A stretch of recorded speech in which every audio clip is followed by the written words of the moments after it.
Welcome to Season 3 of The Broken Banquet. Ashley's settled in Houston. I'm still in Costa Rica. But we're both really excited about bringing you more conversations about missions. We hope you'll enjoy this episode.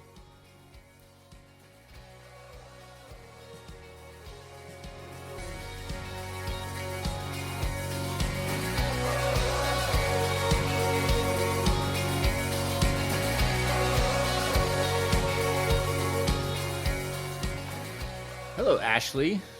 Well, hello, Will Bailey. How are you? I'm so good. It feels like it's been forever. It does kind of feel that way, and this is definitely the longest hiatus we've ever taken, but here we are again. Yeah, for all of our listeners out there, this is the first podcast we've recorded since the end of October, I think. Mm-hmm. So that kind of dates us, but we're excited to be back in the saddle. I tried to, how I always mix metaphors. I was trying to say something earlier about getting back on the horse, but instead I said getting back on the cart. But I think it's that you get off the cart. Yeah. No, I don't think you do that either. Fall off the cart? Fall off the wagon? Oh, yeah. Maybe. Well, you don't put the cart before the horse. Ooh, that's good. You do get back on the horse, but I don't know if you fall off the cart or the horse. I don't know, Ashley. I can't I can't make sense out of your mixed metaphors. I'm sorry. Well, I appreciate you even trying. So are we back on the cart? Is that what you're trying to say? We're back on the cart. We're back on the horse. Back on the horse or the court. Well, good. Well, to get back on the horse. We haven't missed a beat, Ashley. We just picked up right where we left off. Nonsensical mixed metaphors. But it's good to be back. You know what? I think there's something comforting about knowing that some things don't change. So this is good. Yeah, exactly.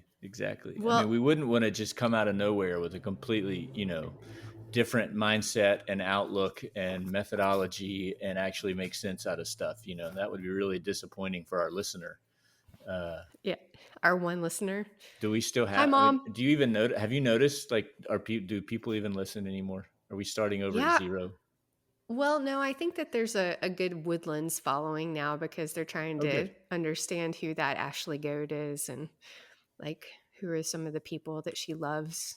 So see, I knew that was a good life choice for you. Right. And for our podcast. That's right. Well, awesome. I'm excited that we are continuing in season 3, that we're picking right back up. And we had some good interviews a few months ago, and now we get to kick back off with one of the best. I'm so excited to introduce someone to you today. He's become a quick friend of mine, and through all of the craziness of last year and that last 6 months, I heard from our guest today nearly every day, and he was constantly holding me in prayer and consistently being a friend and abiding with me. And so, Will Bailey, I would like to introduce to you my friend, Refat Fereg. And nice to meet you, Paul. Thank you. Yeah. I really wanted to introduce you to Will so that you could tell him a little bit about your story.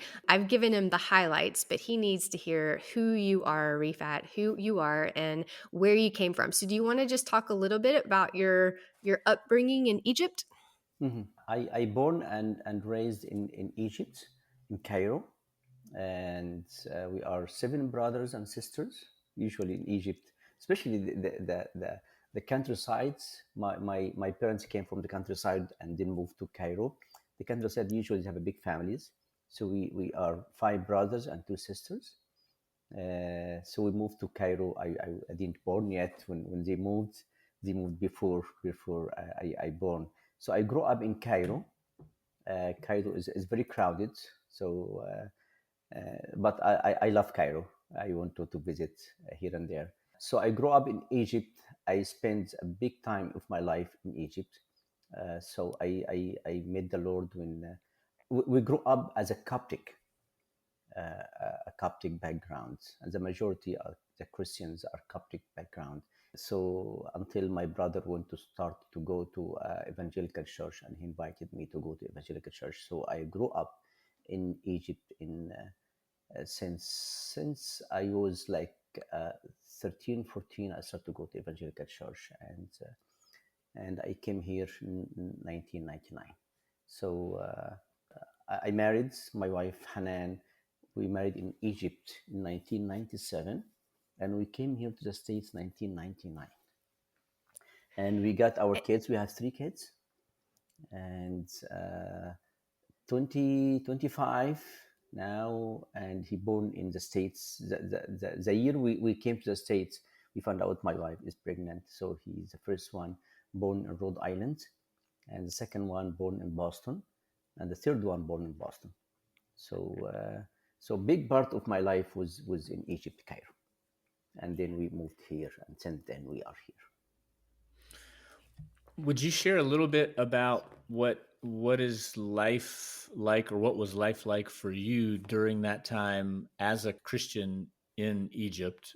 Just for folks who maybe aren't familiar with that dynamic. Obviously, as a religious minority, I know there are times when that's been easier in Egypt than other times when it's been quite difficult because of persecution and things like that. So can you share a little bit just about your personal experience as Yeah, sure. teenager and young adult as part of the Christian community there? Yeah, sure. The church in Egypt, the Coptic church, it called it the mother church, which is since Mark came to Egypt and start the church in Alexandria. So it has been more than 2 years, 2,000 years ago. So they called it the mother church because it's founded since the Mark went to Egypt early after Christ been raised from the death. So after the persecutions happens in Jerusalem, Mark went to Egypt and start in because as you know, Mark from Libya, from Qayrawan, Libya. So he went to Libya and then went to Alexandria, and he preached there and started the first church in Alexandria. Since then, the Christianity over there. In Egypt, we have almost 110 million. The majority are Muslim, and the minority are Christian, which is around, they say between 15 and 20 million Christians. And the majority of the 20 million are Coptic. The Coptic faith, like the Catholic Church, the Coptic, they have a mass, they have a priest. So the people going every Sunday morning, or now like it's Friday because the Friday is the off day. So they go and attend the mass and they leave. It's a traditional church. So I grew up in this. The majority of the Christian Egypt as a Coptic background. Even they go to the evangelical church, but our background is Coptic. So I go to Sunday school and attend the mass every Friday. It's traditional church. I listen to the mass, and even I don't understand everything because in the Coptic language, the language is in Coptic. The mass is in Coptic language. So most people don't understand because the main language in Egypt before Islam invaded Egypt is the Coptic. This is the main language in Egypt. It was a Coptic language. So, but when Islam came, they prevent the people, the Christian people, to speak the Coptic language, and they put a creed that anybody gonna speak the Coptic language will cut the tongues. So preventing to speak the Coptic language and replace it with the Arabic language. Little by little, the Coptic language only in the mass. So I used to go to the Coptic mass, and I don't understand, but that tradition, we have to go to the mass every Friday morning with my parents, and we have a nice Sunday school. I grew up just, I don't know, I don't have any relationship with God, but as a religion boy, used to go to the Sunday school, and I have a friend there, and going back home studying. So this is typical. This is not only my life. This is most of the Coptic people. They have a relationship with God, but it's not a life relationship with God. You go to the church and go back home, and separate life between when I'm in the mass or in my life in personal life. And socially, was it difficult to be a part of this religious minority? Were there stigmas or things that made life more difficult for you than if you had been part of the Muslim majority? The church since it started and Islam came, the church has been persecuted very much. So it's not allowed for us to build the churches. It's not allowed. Even if you want to do renovation inside the churches, we have to get the permission from the government to be able to do any renovation. Even if you want to renovate the bathroom in the church, usually you find it's very difficult to get any permission to do anything in the churches. So, and and there is usually persecution for the like in ID in Egypt. In the ID, you have to mention you are a Muslim or Christian. So once, if you go to any government to finish any documentation, if you see other Christians all the time, you're what you're gonna do is not gonna finish. So it's not allowed for the Christian to have high rank in the police. It's not allowed to be a high rank in the army. It's not allowed to be a professor in the college. It's not allowed for many positions to be because you are Christian. So besides, like some many times they burn the churches, many times they bomb the churches during the Christmas or the Resurrection Day, when a lot of people go to the church. They find people like put a bomb and kill many people. So the church used in Egypt used to be persecuted. I remember when I was in the school, in elementary school, when I go, usually the class has like 30, 35 or 40 kids. The majority are a Christian, like 4 or 5 kids are Christian, and the majority are Muslim. I remember like one of the teachers who was like mocking at us as a Christians. Are you guys worshiping the Prophet Isa? Are you guys believes that Jesus is God? So it's starting to mocking at us because we believe different than Islam. And I used to go crying to my mom, mommy, I cannot defend myself. How come these teachers like mocking at me, and I don't have answer. I was like 7, 8 years old boy. I don't have an answer for that. So, and they force us to memorize verses from the Quran. This is part of the program, of the curriculum in the school. We have to. So the church used to Yeah. be persecuted, Mm. and until now, the in any church there has to be a security outside the church to make sure that Mhm. this is the government, because they don't want to conflict between Muslims and even so, and we live together. There is no place for the Yeah. Muslim to live and no place to the Christian. No, we live together. Like I remember the camp I used to live in Egypt, like the big building has around like 100 apartments, like 60% or 70% are Muslim and 40%. So we live together, even though Mhm. there's a lot of persecution, uh, uh, hidden or appear to everybody. So the Mhm. Christians all the time persecuted in Egypt, and as I grow, it's not allowed for me to speak with any Muslim about Christianity. It's not allowed for any Muslim to convert to Islam. He is the law. If you want to be a Christian, if you are Muslim background, this is you have to be killed. You Mm. have to be killed. So they have to leave the country. You have to leave the country if you wanted to change. At the other side, if any Christian wanted to be a Muslim, he got a new job, he got a money, he got like all everybody welcome him to. Wow. So it's yes, it's a lot of persecution in the churches in Egypt. Mm. So when you moved to the United States, had you had contact? Had you visited the United States before, or was moving to the US your first experience in the United States? No, I did not visit the state before. When I came here, it was the first time for me, and it was like my brother used to live here. He came a long time ago, in 1979.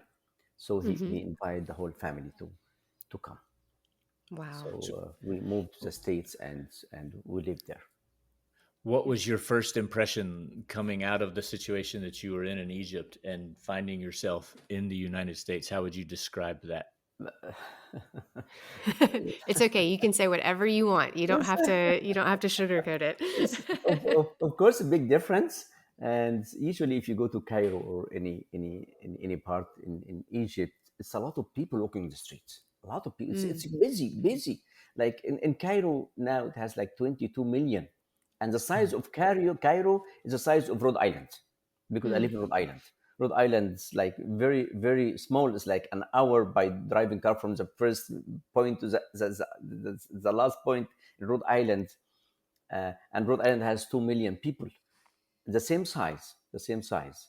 It is in Cairo. Cairo has 22 million. So the people everywhere, everywhere, day and night. So when I came to the States, I found out there is nobody in the street. Where's the yeah. people?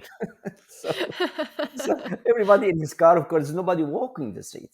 So it Mhm. is like the ambition. But the good thing is, I noticed, of course, everybody respects the rules. Everybody has the Mm, freedom to do whatever he wants. Doesn't bother the people, other people.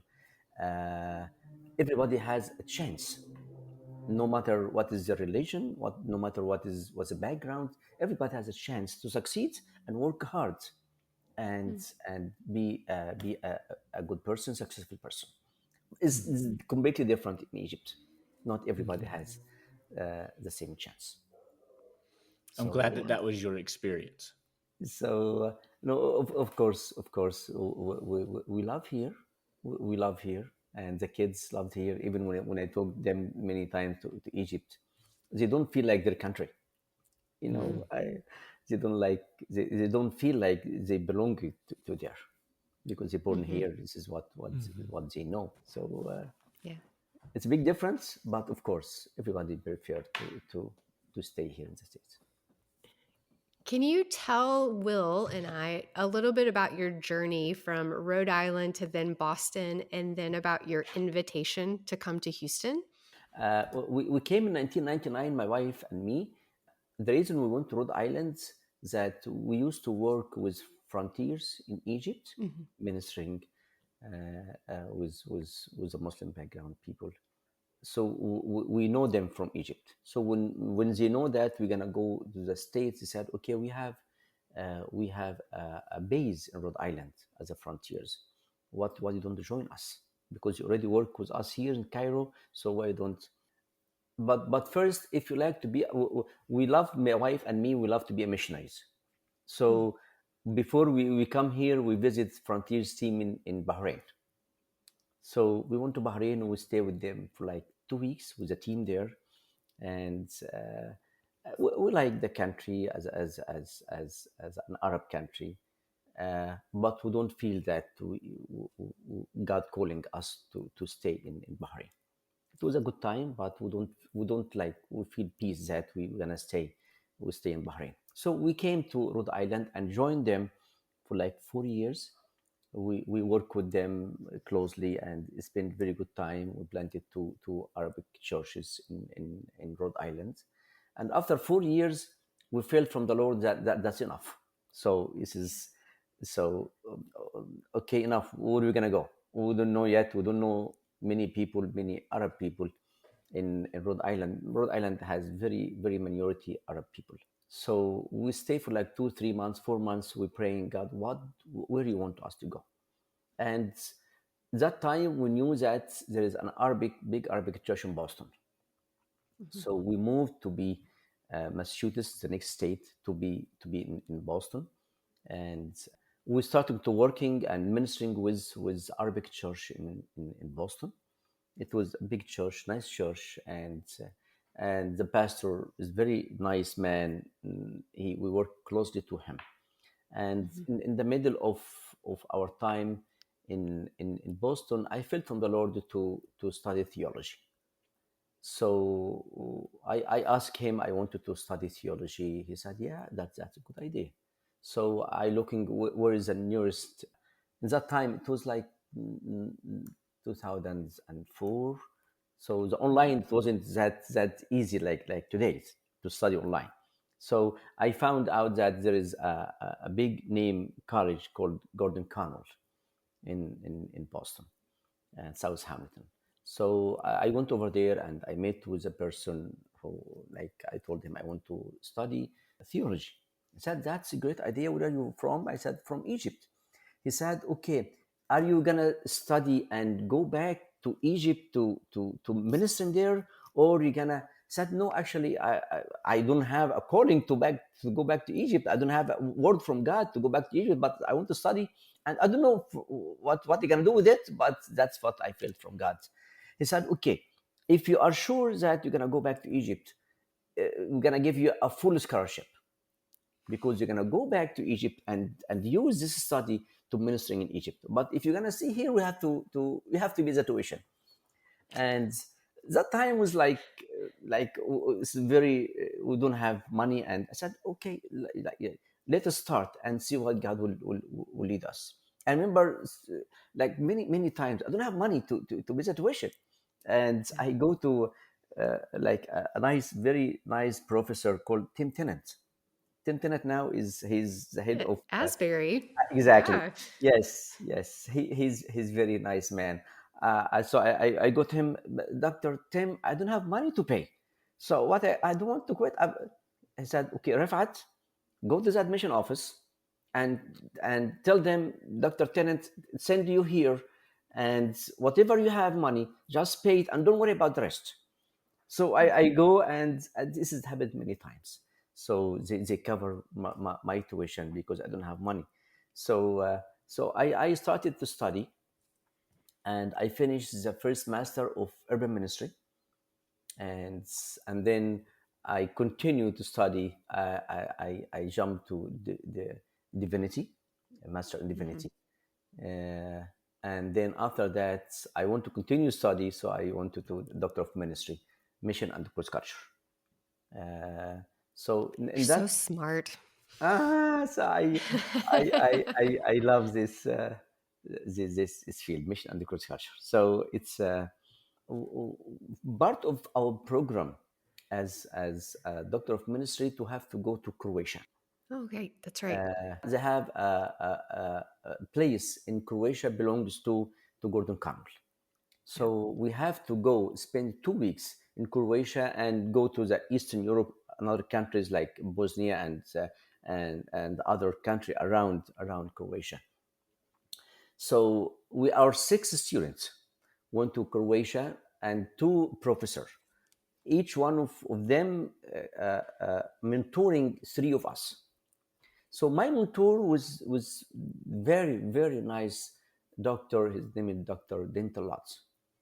Dentalats, somehow God gave me grace before him. So he used to talk with me a lot about the ministry, about his history in the ministry, and his office was his head of uh, the uh, the Baptist Alliance in the whole world. So his office was in Zurich, Switzerland. When he came back retired, Gordon Canwell told him, "What about if you study or teach mission program for the doctor of ministry?" I said, "Yeah, I'm willing to do that." So somehow we get connected together, and he adopted me as his son. Usually all the time he asking me, "And how are you, and how is your family?" So we get close to each other. And while we're there in Croatia, he told me, "Rafat, I know that you have a good heart to ministering among Muslims or the Arabs." I said, "Yes, Dr. Lutz." He said, "Okay, I know a church in Houston want to start an Arabic church. Are you interested to do that with them?" He said, "Okay, Dr. Lutz, I love the idea, but I don't know. Let me ask God, and let me ask my wife, because it's a big move from Boston to Houston." So he said, "Okay, when you go back, pray with your wife, and then ask her and discuss it. And if you like it, I can connect you with the church and start." So we left Croatia and come back to Boston, and I opened the idea with my wife. My doctor opened this idea with me. "What do you like? What do you think?" And we prayed, and we felt that God like pushing us to do that, like give us a peace to do that. So we went to meet with him. Actually, both of us meet him in his office, because he was not only teaching at Gordon Cornwall, but he has a church. Was pastoring a church at that time. So we went to his office and we met him, and we told him we feel that God pushing us, like give us the green light to go to Houston and start the Arabic church. So he sent an email for me, and the senior pastor for the church want to start Arabic church called Talawut Baptist Church, and until now we meet there. And he sent an email for both of us. And then the senior pastor called me. He said, I received the email from Dr. Lutz. What about if you come and meet with us? So we set a time, and I went over there. And I came here actually to Houston, and I met with the senior pastor and the mission pastor and the staff at Talawut, and they made me, or they arranged another meeting with the Baptist convention, and to have a big meeting. And by the end of the meeting, he said, "Okay, when do you want to move?" So Mm. it was a surprise for me. That's it. We agree, and we feel that that's good. God's calling for you to come here. So arrange with your wife and tell us when you want. Was in May 2011. Wow. Uh, I of course remembered Gordon Conwell and your journey there. I didn't realize that Tim Tennant was one of the yes, reasons yes. that connection. What a beautiful connection. He was just here for Beyond These Walls. Yeah, and Oh, really? speaking. Yeah, he was. He was I here? wish you could have seen him. He Oh was here. no. Yeah, speaking at the church. I Oh know. I no, know. no! I Yeah. miss that. I miss that. Last Yeah. time was He, like last year. His books would there. He brought, mhm. but he wasn't there. So I bought some of Right. his books.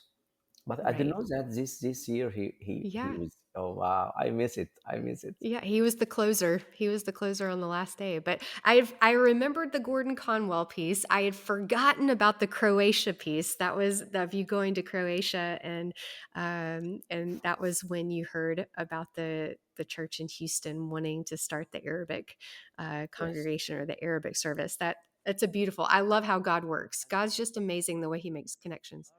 Croatia was a starting connection with the Woodland Church. I remember that as well. I was going to bring it Yes. up because the Woodlands Methodist Church had a long history with the seminary in Yes. Croatia, Yes. and John Hull, who was Yes. the founding missions pastor of the Woodlands Methodist Church, happened to be in Croatia at that Exactly. point. Is that right? Yes. And Yes. that was and that, as they say, the rest was history. But what was that connection like when you met John for the first time? We went there, the six student and the two professor, and Pastor John. He came with a big group from the mission team, or the people. They came over there to arrange or to help with the library. Hmm. So we his group and our group is the only people in the whole building. So we eat together, and I asked him some questions. He asked me some questions, and we got close to each other. And I mentioned to him that Dr. Lutz offered me to go to Houston, and he said, "Okay, what about if you come to our group?" They used to have a night meeting or night meeting and prayer time every night. Every night they go to a room, and this is John Hall Yeah. has his group and do a prayer meeting. Hmm. And he invite me one time to join his group, and they pray for me to God give me a clear vision, a clear voice from him if he wants me to. So I join his team. So we pray together and get connected with them. Hmm. So we stay, and they left, and I left, and I moved to Houston, and I forget about with the moving. I completely forget. And one night I wake up. I said, "Where is?" He gave me his card. I said, "I have to visit him." So I looking for his card. I didn't find it. With the move and stuff. So I went online and looking for the Methodist. That time was United Methodist Church. So Hmm. I look at his website and I found it. So I called asking for Jane, and Jane remembered me. Said, "Yes, I remember you, Refat. So what about if you come and visit me and visit Pastor John?" So I went over there, and this is like, I don't know what year it is, 2010, something like that.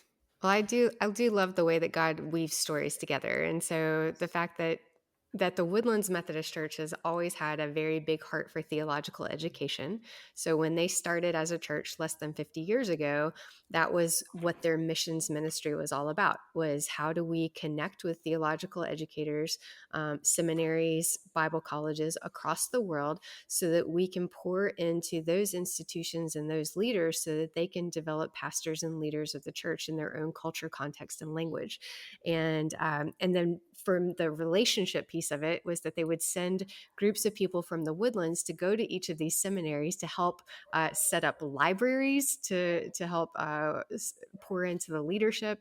And it's been a beautiful thing for me to learn about, and then to see that connection, how it was woven through, that John happened to be in Croatia with Jane Jordan, who I just adore. She's still on the mission committee. And that's how they met you, Refat. And then as you moved to Houston, for you to be able to still be connected to our church. Blows my mind how God Yes, works in just exactly. wonderful connecting ways. Can you describe a little bit what church life is like in an Arab Christian church in Houston, Texas? I'm intrigued. And I think you mentioned already, but if you would say again the name of your church, and Ashley, maybe if we could, I don't know if there's a website that we can link to in the show notes so that people can learn a little bit more about your Mm, church. But I'm mm, really curious to know how your church sees the call to be a part of the community that you're in. Who are the people that make up your church body? But then also, how is your church body reaching out into the Houston community? mhm. Our church called the Arabic Baptist Church, and there is more than one Arabic church in Houston area. We are like three, and all of us speak Arabic. All the congregation speak Arabic, and the ministry in Arabic, and I preach in Arabic. So we have, in the Middle East in general, we have 28 countries and around 330 or 150 million people in the Middle East.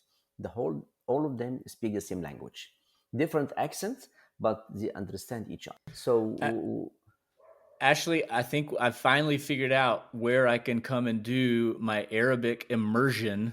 Rifat, I started learning Arabic 3 years ago, oh and no, but I live in Costa Rica, and no one in Costa Rica speaks Arabic. yes, So now I can just come and Ashley, I'm going to move in with you guys for 6 months or a year. I'll have to negotiate that with Yolanda. She'll probably prefer me be gone for a year, and I can just immerse myself in Arabic preaching and Arabic language theology. It's going to be perfect. This is wonderful. Thank you. Sorry to interrupt. would love to have you. And actually, my wife teaching Arabic, so she loves to teach you, and Even better. Will, this is a match made in heaven. It's wonderful. Thanks, Ashley. yes. So our main ministry among the Arabs who speak Arabic. So our church includes it's not only one country. Like we have people from Egypt, from Iraq, from Syria, from Lebanon. So it's all of them mixing together and do ministry together. So we're targeting the Arabs who live in Houston, the Arabic speaking people who live in Houston. And a lot of Arab people, especially the last a few years when a lot of refugees came to Houston. So yesterday, I went to, Jeff. Jeff, you told me that. Yeah. He has a Yeah. Mission partner. Centers Houston. Yeah. Yes, Oh, he yeah. has a partner. His name is David. David invited me to go. He has a ministry in high school here in Houston. So he invited me to go with him because this school has a lot of refugees from Pakistan, and from the Arab world. So I went with him yesterday, and I met with the principal. He said we have around 50 students. 50 students speak Arabic. So what like if you like to like do a discipleship or any kind of help for these people. So the Arab people here, it's a lot, and to concentrate in some places. At the same time, they have to be close to each other. Mm. Usually, the Muslim people try to protect their identity as a Muslim, because when they Mm. come here, they see that they don't want, especially the parents, they don't want the kids lose their identity as Arab, as a Muslim Mhm. people. So they try to get close to each other, live in the same place. Like if you go to any other any apartment complex, you find a lot of them are Afghani, a lot of them like from Iraq, a lot of Syrian. So they like to getting close to each other, to encourage each other and protect their identity. So Mm. we have a lot of Arabs from Syria, from Iraq, from Jordan. So this country, they came here and established or stay here. The problem they facing, they don't have a career. Mm. These people don't have a career. So Mhm. and they don't know the culture here. Mhm. And the problem is they don't have the language. So Mhm. three big barriers when they come here to the state. So they need help. They need help. So that's why you concentrate with the Arabic people who live in Houston, and a big number of them, and they need a lot of help. Which is our target for our, because actually I have the privilege, like I told God, I have the privilege to speak the Arabic, and I have the privilege to grow up in a Muslim country.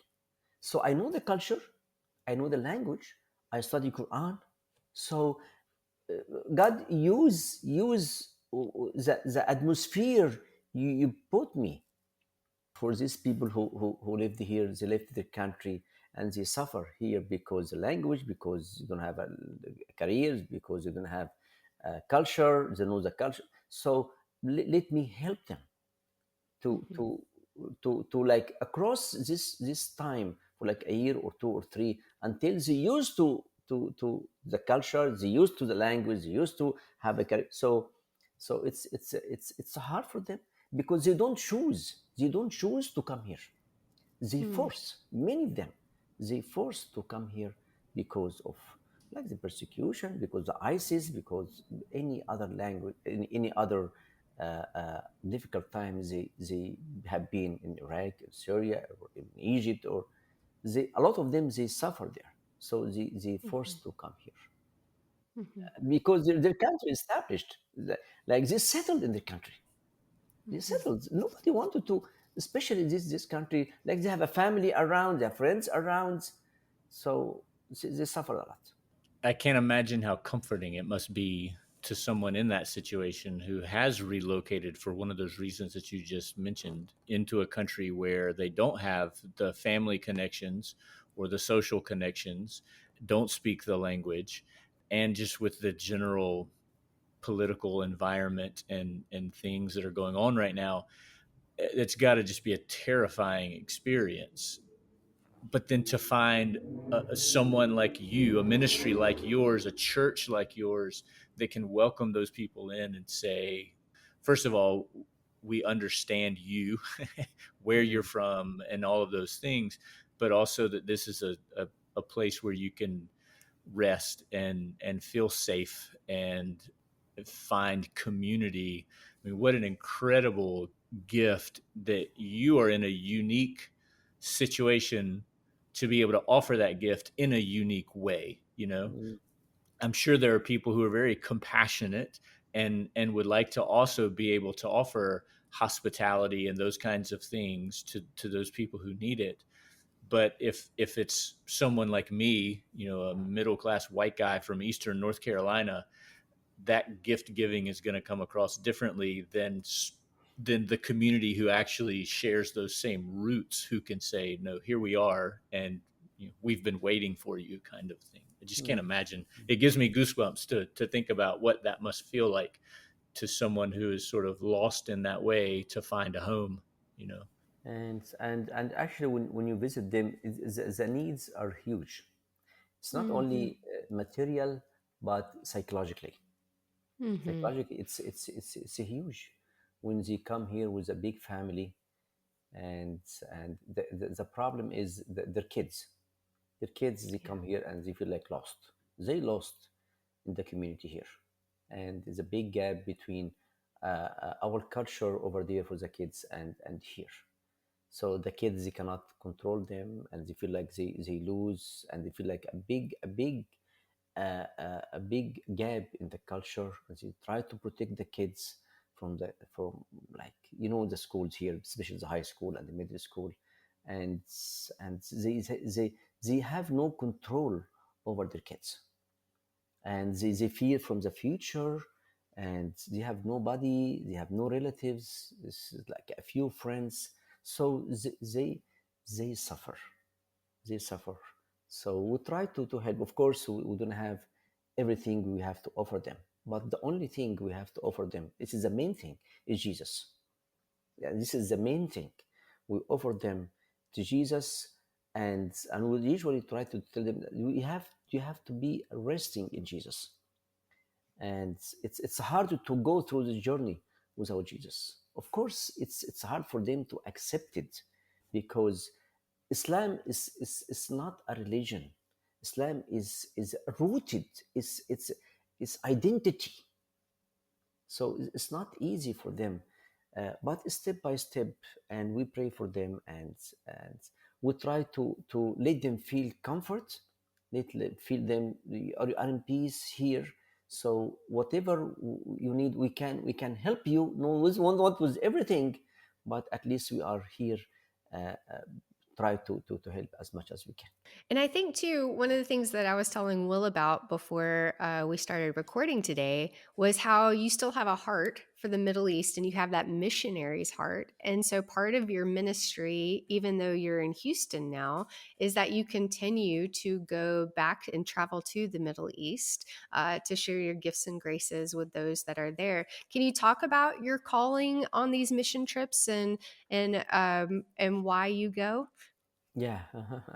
Some countries we go, I went many times to Europe to support or help the Arabic church there, and we go to the Middle East as well to help also the Arabic or Christian community there.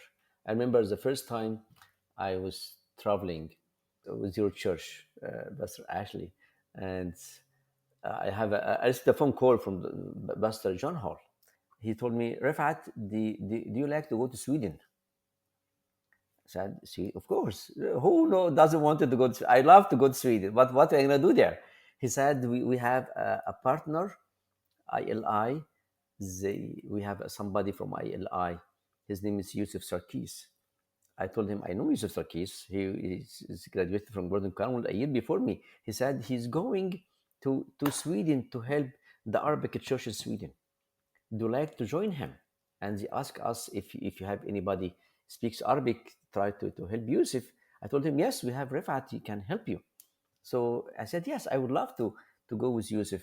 And we went over there, and it was very good time. It was the first time. This is many years ago. I went with ILI.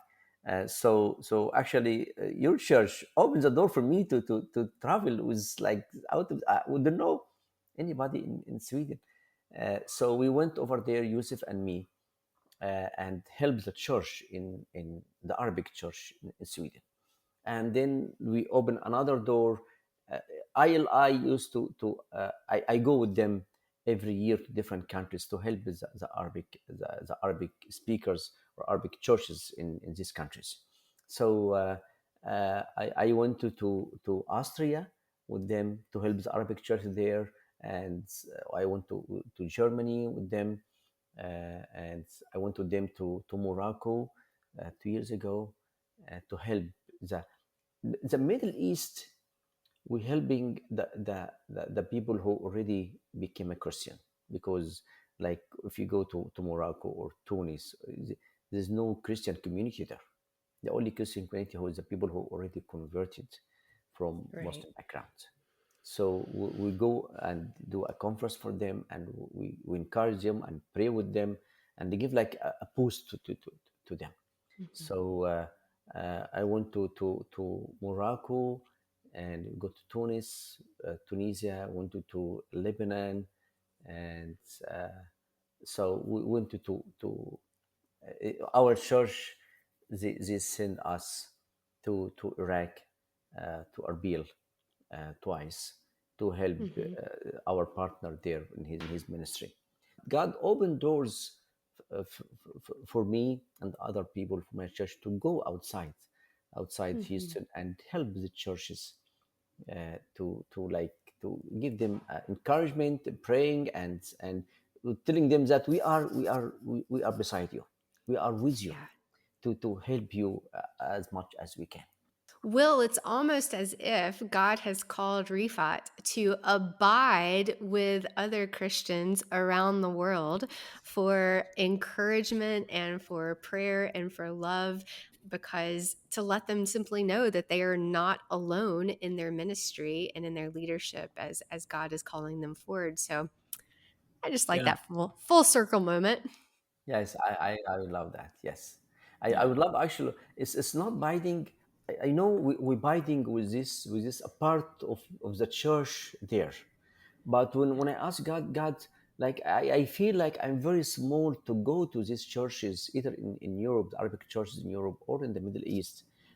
What you gonna get? What I gonna tell them? I have nothing to tell them, and he usually encouraging me when you're getting close to me, and in other meaning, when you abide with me, when you abide in me, you can help these people. So Mm. we are only a vessel, but vessel cannot offer anything until the treasure in this vessel, when you're getting close with God and when abide with him, I can offer whatever God put in my heart to. Amen. And that's why I wanted you to meet my friend, Refat. Yeah, no, thank you so much for introducing us, and I look forward. Hopefully, the next time I'm in Houston visiting Ashley, I would love to meet you in person and to meet your Yes, wife, and maybe talk her into teaching me some a little bit more Arabic. yes, yes, I would love But to. Ashley, I was sitting here thinking just about the sort of the I mean the purpose of these conversations, redefining expectations with missional relationships, and helping churches kind of lean into being creative and all of that, and just the position that you're in now, and the opportunity that your church and that you have of making these connections, these missional connections that in some cases result in firsthand physical opportunities for people to engage in ministry together, but in other occasions it's just connecting people so that they can go and do the work Mm, mm, of abiding.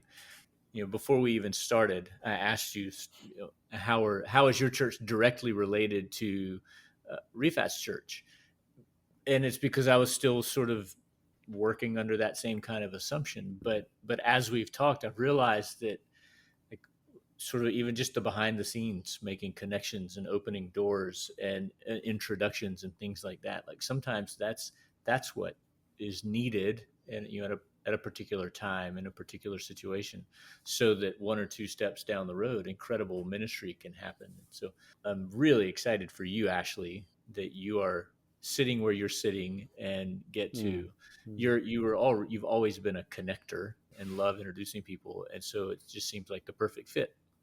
mm, mm. Connecting people I love to people I love. It's been so great. Actually, I feel very, I have the privilege to know you, Pastor Ashley, and I have the privilege to know your church.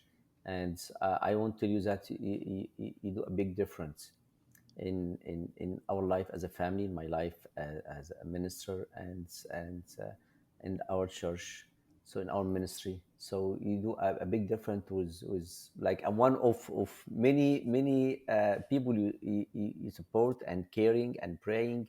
So you do a big difference in other ministers' life. So Hmm. I really appreciate to know you as a person, and I know as a minister, And I feel like I have the privilege, and I have the honor to know you. And Likewise, friend. Likewise. I think you are one of the good points, and this is a strong point you have, that to abide the people together with Hmm. God and with each other. So it Hmm. is. Thank you.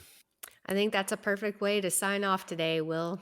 Yeah, Refat, thank you for abiding with us. Thank you for being on the Broken Banquet. Can't wait for folks to have a chance to listen to the conversation that we've had. Thank you. Thank you very much for your time. All Ashley, right, Will. Another one in the books. I'll talk to you soon. Bye, Will. Bye. Bye.